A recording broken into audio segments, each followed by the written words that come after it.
Yeah, and I just realized I'm not even going to bother to answer the over 400 messages I have on Facebook of happy birthday because I'm like, yeah, I just don't have the time for this. Post a status. Thank you for the birthday Well, wishes. that's what Sophia said. Sophia was like, you just wait till midnight and you just post a generic, thank you, everyone. And I was like, thanks, Sophia. I'll keep that in mind. So.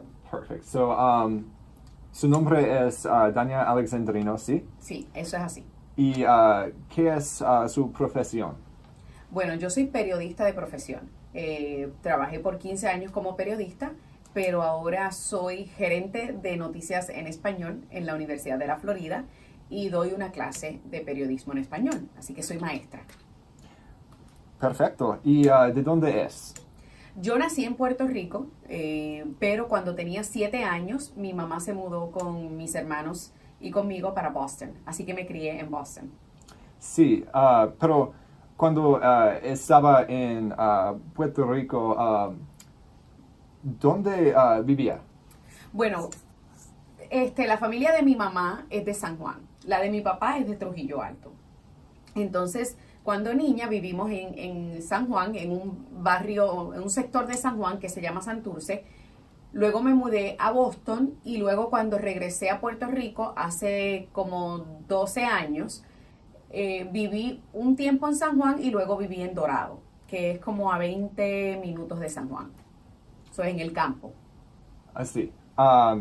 Y en su niñez, ¿cuál era el miembro de su familia más importante? Mi mamá. ¿Sí? Mi mamá, ¿Por sin qué? duda. Mi mamá fue una mujer madre soltera por mucho tiempo.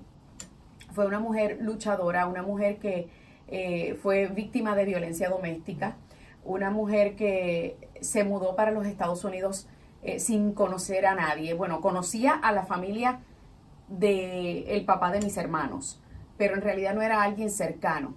Y a pesar de eso, nosotros pues estuvimos en la casa de esa señora un tiempo, luego estábamos en un shelter, luego en otro shelter, y fuimos brincando de shelter en shelter, y mi mamá nunca vi a mi mamá llorar, y yo sabía que ella lloraba a escondidas, pero nunca lo hacía frente a nosotros porque siempre trataba de ser fuerte. Y como ella estaba en Estados Unidos y no sabía inglés, pues tuvimos que vivir de welfare, tuvimos que vivir de la ayuda pública, pero siempre nos decía a nosotros, ustedes no van a vivir de esto, ustedes se van a educar y ustedes van a ser personas profesionales y ustedes van a hacer algo con su vida. Y pues mi mamá, gracias a esa fortaleza, a que ella nunca nos permitió que nosotros dejáramos convertirnos en víctimas del sistema.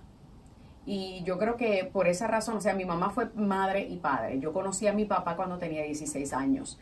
Entonces, pues mi mamá siempre fue esa fortaleza, esa persona que era fuerte, pero a la misma vez era una persona amiga, que me motivaba cada vez a querer ser mejor en la vida. Y yo creo que, o sea, sin duda alguna mi mamá fue la persona más importante en mi vida. En segundo lugar sería mi abuelo por parte de padre, porque como no conocí a mi papá hasta los 16 años, pues mi abuelo por parte de padre, hasta que murió, fue una persona trascendental e importante en mi vida. Pero yo diría que la más importante fue mi mamá. Gracias. ¿Y tiene hermanos y hermanas? ¿O Sí.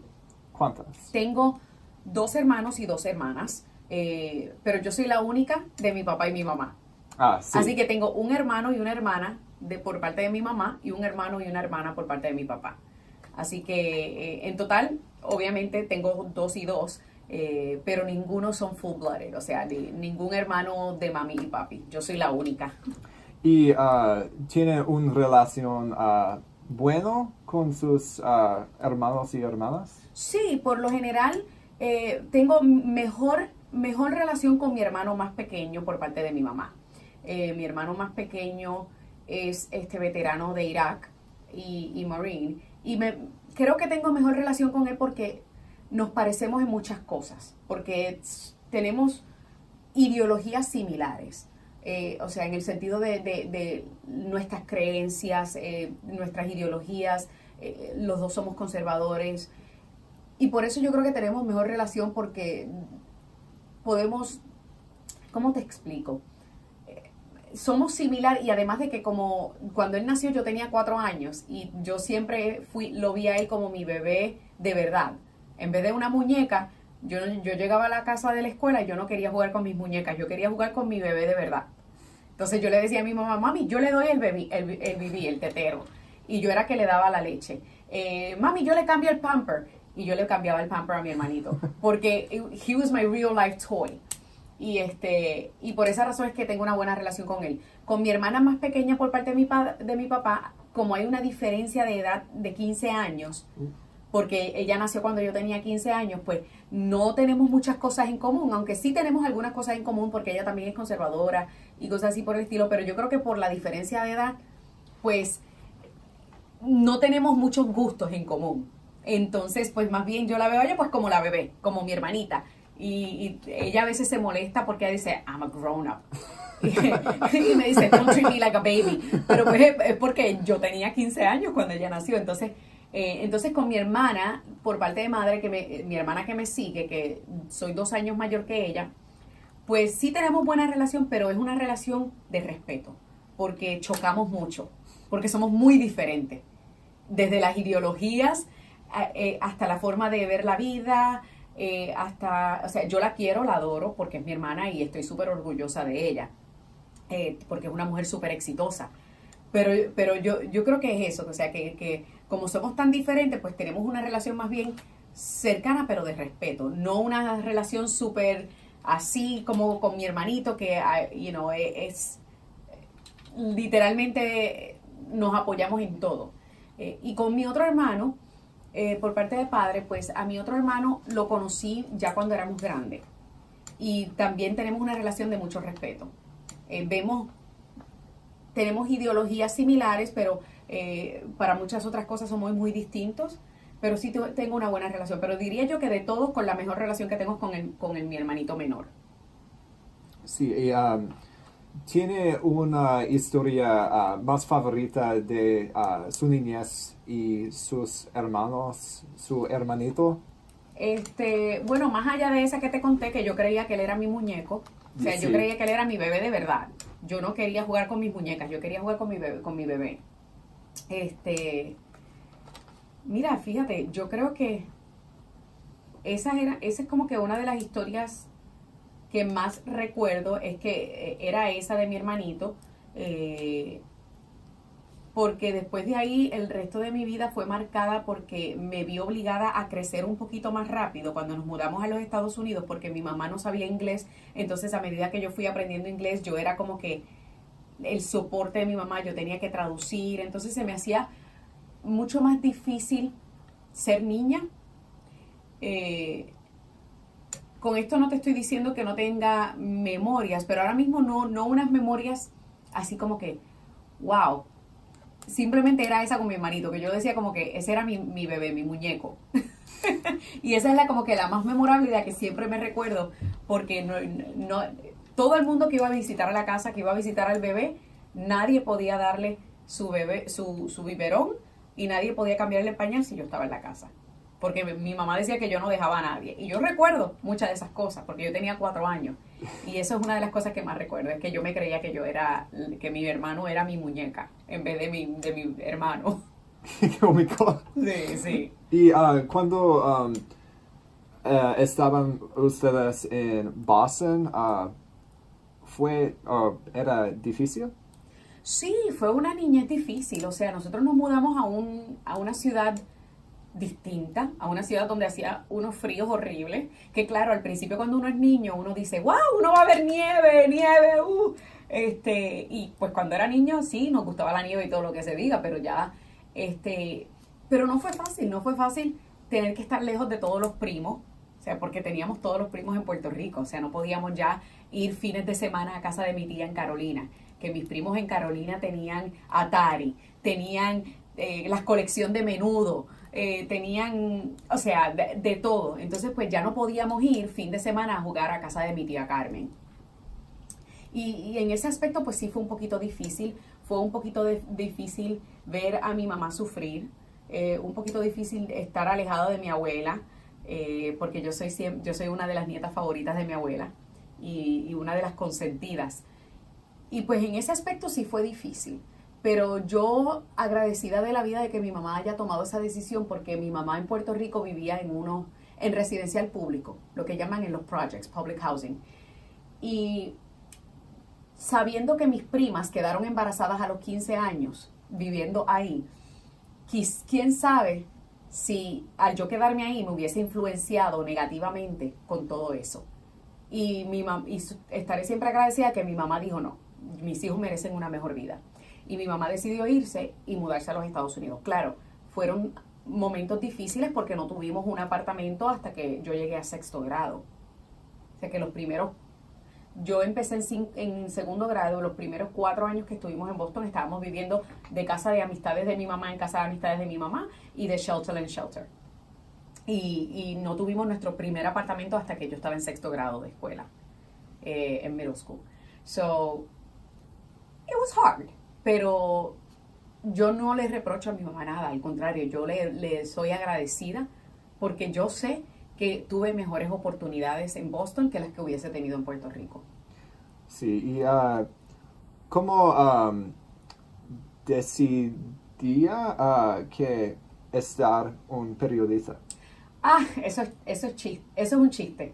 Yo no quería ser periodista, yo quería ser abogado internacional. Interesante, ¿por qué? Porque siempre quise estar en el ejército. Vengo, como te dije, de una familia de hombres militares. Mi abuelo estuvo en el Air Force, mi papá estuvo en el Army. Y cuando yo estaba en high school, yo estaba en Air Force Junior ROTC. Y yo quería entrar a la Air Force Academy. Porque cuando yo tenía 15 años, que el primer año de Air Force, fuimos a Hanscom Air Force Base y fuimos y dimos un viaje en el KC-135, que es un tanque en el aire, que es un avión de carga de combustible, de recarga de combustible. El KC-135 es el avión que en el aire le da gas a los jets. Interesante. Entonces, pues ese avión, aparte de la tripulación, tiene 3 personas en la cabina, en el cockpit. Tiene el piloto, el copiloto y el navegante. El navegante no está mirando por la ventana. El navegante está sentado detrás del piloto y el copiloto mirando un montón de radares y un montón de mapas. ¿Y por qué el navegante es importante? Porque el navegante es quien tiene que coordinar exactamente el grado del avión para que se posicione, cosa de que cuando el jet se acerca y el navegante está viendo el jet aquí en los radares, cuando el jet se acerca quede exacto, porque cuando baja la manigueta a ponerle gasolina al jet, si el avión se mueve 1 centígrado, puede haber una chispa en el aire y explotan los 2 aviones. Wow. Entonces a mí eso me parecía tan increíble y tan impresionante, y eso es lo que yo quería hacer. Entonces da la casualidad que la navegante en ese vuelo era una mujer. Era la única mujer en todo el flight. Y yo era la única chica que fue con el grupo ese día. Éramos solamente 2 mujeres. Y era como que, oh my God. Y para mí, ella sirvió como inspiración. Y yo decía, I want to do your job when I join the Air Force. Y ella me decía, why? Well, thank you. It's really rewarding. Like, what do you want to do? I said, well, I want to be a lawyer, but I want to go through the Air Force first. Y mi meta era ir al Air Force Academy. Después del Air Force Academy, entrar al servicio como lieutenant. Y después que el Air Force me pagara law school. Para entonces yo ser un abogado internacional, porque yo quería trabajar en un US Embassy in some exotic country. That was my goal. Yo quería estar en una embajada estadounidense. Y cuando llego a junior year, ya yo tenía mi solicitud de Air Force en la mano. Y mi Air Force instructor me dice, Miss Alexandrino, I have bad news for you. Le digo yo, ¿por qué? Tú estás descualificada. ¿Por qué? Por mi asma. Yo dependía de medicamentos desde la edad de 12 años. Y el ejército, tú no puedes depender de ningún medicamento. Porque te conviertes en un liability para el ejército. Sí. Y solamente por eso quedé descualificada. Y yo tenía mi recomendación de Ted Kennedy. Me iba a dar mi recommendation. Porque yo lo conocí my sophomore year y yo tenía mi uniforme puesto y él me hizo una entrevista y todo eso y estuvimos hablando, y cuando yo le dije que yo quería ir a la Air Force Academy, me dio su tarjeta, me dijo, cuando llegues a junior year, llama a mi oficina que yo te voy a dar mi recomendación. No pude ni siquiera hacer la llamada porque quedé descalificada automáticamente. Cuando llegué a senior year, yo estaba llorando y yo le dije a mi instructor, ¿qué yo voy a hacer con mi vida? ¿Qué esto? Que él dice, tú vas a ir a la universidad. No, pero es que yo quería ir a la Air Force Academy. Miss Alexandrino, that's out of the picture. Tienes que ir a la universidad y vas a ser abogado como quiera, pero vas a ir en un track regular de la universidad. No, que eso no es lo que yo quiero. O sea, yo comencé a solicitar universidades sin ganas, sin ánimo, porque yo en realidad lo que quería era la Air Force Academy. Cuando entro a BU, freshman year, el primer semestre todo lo que cogí eran General Education Courses, todas las clases regulares. Para el segundo semestre, una amiga me dice, mira, que yo estoy tomando una clase de introducción a periodismo. You should take it. Y yo, ay, ¿por qué? Ella dice, no, porque en high school tú escribías para el periódico de la escuela. Ah, sí. Sí, porque yo escribía para el periódico de la escuela en high school, pero que nunca lo vi como una carrera. Sí. Yo lo veía como un pasatiempo. Sí, yo también. Como algo que me disfrutaba, pero no como una carrera. Y pues le hice caso a mi amiga, cogí la clase, and the rest is history. Y así fue como fui periodista, fue por coincidencia, o sea, no era algo que yo quería hacer. Yo quería ser abogado, así que abogado internacional, porque siempre me ha gustado la política, las leyes, los temas internacionales, y eso es lo que yo quería hacer. Pero bueno, terminé siendo periodista. ¿Y ahora quieres ser un abogado? Lo he pensado muchas veces porque me interesan las leyes y eso, pero estoy considerando más ir quizás por un doctorado en relaciones internacionales, porque también me apasiona mucho los temas de Latinoamérica y lo que sucede en América Latina. Interesante. So, ¿Quiere hablar más sobre su niñez o su familia? mira, yo vengo de una familia por parte de madre, mi familia es enorme. ¿Sí? Mi mamá tiene 7 hermanos. Mi abuela tuvo 8 hijos. Uf. Tengo una Es muy familia grande. enorme. Enorme, huge. Mi abuela fue una de 12 hijos. ¿De 12? De 12. Mi abuela fue una de 12. Mi bisabuela tuvo 12 hijos. De hecho, mi abuela tiene un sobrino. Mi abuela tiene 92 años para 93. Y tiene un sobrino que tiene 80 años. Creo que es 80 años. Porque, no, mentira, tiene más. Tiene 87 años porque el sobrino de mi abuela nació cuando mi abuela tenía 5 años. Porque mi bisabuela tuvo su primera hija, creo que fue a los 16 años. Y fue teniendo un hijo prácticamente todos los años. Entonces, la hija mayor de mi bisabuela, cuando tuvo un hijo 5 años después de que nació mi abuela. O sea que ya la hermana mayor de mi abuela, ya era mayor de edad cuando mi abuela nació. Algo súper loco, esas cosas que pasan cuando las familias son pobres y no tienen dinero para prevenir los embarazos. Así que mi abuela fue una de 12 hijos, creció muy pobre. Mi abuela solamente llegó hasta 2º grado de escuela elemental, pero ella se enseñó a ella misma a sumar, a restar, a escribir en caligrafía, en excursivo. Y mi abuela es una mujer luchadora, que al sol de hoy, a los 92 años, ella todavía hace sus cositas para vender, su comidita para vender, porque ella no quiere quedarse estancada sin hacer nada. Entonces, después mi abuela tuvo 8, tuvo 6 hembras y 2 varones. Y tiene 26 nietos, 45 bisnietos y, no, mentira, 46 bisnietos y 7 tataranietos. Su familia es grandísimo. Es enorme, o sea, y lo gracioso del caso es que mi abuela, al sol de hoy, sabe el cumpleaños de todo el mundo. Repite, por favor. Mi abuela Sí. se sabe de memoria el cumpleaños de todo el mundo, Sí. de todos.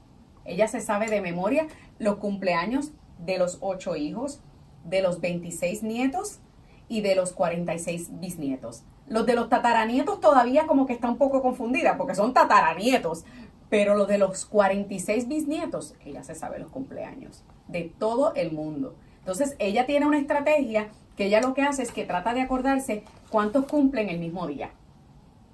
Oh, hoy es 27 de marzo, hoy cumple Dania. Ayer fue el 26, ayer cumplió Milagritos y nació la bebé de Shakira. Y así ella se va acordando y se acuerda del cumpleaños de todo el mundo. Sí, es muy inteligente.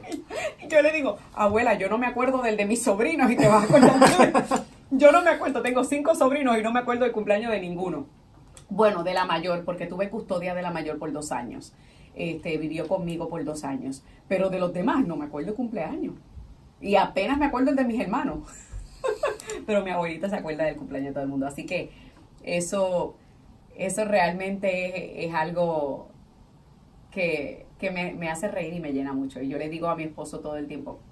Mi esposo le dice a mi abuela a cada rato, ¿eso quiere decir que tengo que aguantarla a ella hasta los 92 años?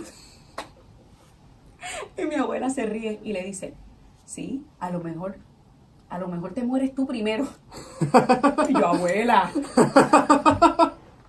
Oh, no. No, mi abuela es comiquísima. Pero sí, esa es una historia increíble de mi familia. Así que es una familia enorme.